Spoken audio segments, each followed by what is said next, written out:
ಕರೆ ಕೊಡ್ತೀರಿ ನೋಡ್ರಿ, ನಿಮ್ಮಲ್ಲಿ ಯಾಕೆ ಗೊಂದಲ? ನಮ್ ಗೊಂದಲನೇ ಇಲ್ಲ, ನಮ್ ಗೊಂದಲ ಸ್ಪಷ್ಟ ಇಲ್ಲ. ಯಾರು ಹಿಂದೂ ಧರ್ಮವನ್ನು ವಿರೋಧ ಮಾಡ್ತಾರೋ ಅವ್ರು ನಮ್ಮ ಸ್ವಾಮಿಗಳಲ್ಲ. ನೀವು ವೀರ ಶೈವರೇ ಬರ್ಸ್ರಿ, ಲಿಂಗಾಯತರೇ ಬರ್ಸ್ರಿ, ಉಪಜಾತಿ ಒಳಗೆ ನಿಮ್ಮ ಇವತ್ತು ಆದಿ ಬಣಿಜಿಗರದಾರೆ, ಪಂಚಮಸಾಲಿಗಳದಾರೆ, ಕೂಡು ಒಕ್ಕಲಿಗರದಾರೆ, ಎಷ್ಟು ಸಮುದಾಯಗಳು ಬರ್ತಾವಲ್ಲ. 2C ಮತ್ತು 2D ಮಾಡಿ ನಾವು ಅದರಲ್ಲಿ ಒಕ್ಕಲಿಗರು, ಜೈನರು, ಮರಾಠರು, ಅಲ್ಲಿದಿಂದ ನಮ್ಮ ಪಂಚಮಸಾಲಿಗಳು, ಆದಿ ಬಣಿಜಿಗ, ಕೂಡು ಒಕ್ಕಲಿಗೆ ಎಲ್ಲ ಸಮುದಾಯ ಬೊಮ್ಮಾಯಿಯವ್ರ ಮೇಲೆ ಇಟ್ಟು ಒತ್ತಡ ಇತ್ತು ಯಡಿಯೂರಪ್ಪಂದು. ಒಟ್ಟೆ ಮಾಡಬೇಡ ನೀನು ಪಂಚಮಸಾಲಿಗಳಿಗೆ ಯಾವ ಉಪಜಾತಿಗಳಿಗೆ ಮೀಸಲಾತಿ ಕೊಡ್ಬೇಕಂತೇಳಿ ಯಡಿಯೂರಪ್ಪ ಕೊನೆಯವರೆಗೂ ಬೊಮ್ಮಾಯಿಗೆ ಮಾಡಿಸ್ಕೊಳ್ಳಿಲ್ಲ. ಬೊಮ್ಮಾಯಿಯವ್ರ ಕೂಡ ನಾನು ಬೆಳಗಾವಿ ಸುವರ್ಣಸೌಧದಲ್ಲಿ ಗಲಾಟೆ ಆಯಿತು. ಮಿಸ್ಟರ್ ಬೊಮ್ಮಾಯಿ, ನೀ ಏನಾರು ಆಟ ಆಡಿದಂದ್ರೆ ನೀನು ಹಾವೇರಿ ಒಳಗೆ ನಿನ್ನ ಭವಿಷ್ಯನ ಮುಗಿಸ್ತೀವಿ ಅಂದಾಗ ಅಲ್ಲಿಂದ ಒಪ್ಕೊಂಡ. ಅಲ್ಲಿಂದ ಅಮಿತ್ ಶಾ ಕರೆಸಿದ್ರು ನಮ್ಮ ದಿಲ್ಲಿಗೆ. ರಾತ್ರಿ 9 ಗಂಟೆಗೆ ಸಭೆ ಆಗಿ ರಾತ್ರಿ 1 ಗಂಟೆಗೆ ಅಮಿತ್ ಶಾ ಡೈರೆಕ್ಷನ್ ಕೊಟ್ಟರು ಬೊಮ್ಮಾಯಿ ಅವ್ರಿಗೆ. ಅವಾಗ ಬೊಮ್ಮಾಯಿ ಧೈರ್ಯ ಮಾಡಿದ್ರು. ಯಡಿಯೂರಪ್ಪ ಇಷ್ಟು ತೊಂದರೆ ಆಗಿತ್ತು ಬೊಮ್ಮಾಯಿ ಅವ್ರಿಗೆ.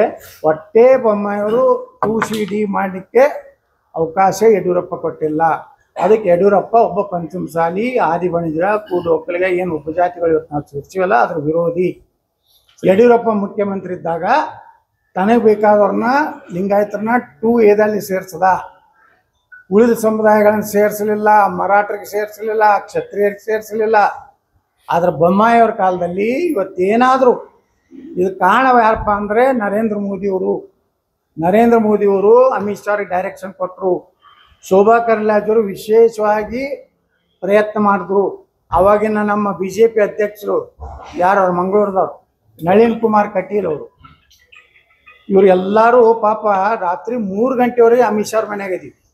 ಅದಕ್ಕೆ ನಾನು ಹೇಳ್ತೀನಿ, ಇವತ್ತೇನಾದ್ರು 2CD ಸಿಕ್ಕಿದ್ರೆ ಅದು ನರೇಂದ್ರ ಮೋದಿಯವರು, ಅಮಿತ್ ಶಾ ಅವರು, ಅದೇ ರೀತಿ ಶೋಭಾ ಕರಂದ್ಲಾಜೆಯವರು, ಬೊಮ್ಮಾಯಿಯವರು, ನಾವೆಲ್ಲ ಹೋರಾಟ ಮಾಡಿದವರು ಯಾರು, CC ಪಾಟೀಲ್ರು, ನಾನು ಗಟ್ಟಿಯಾಗಿ ನಿಂತವರು.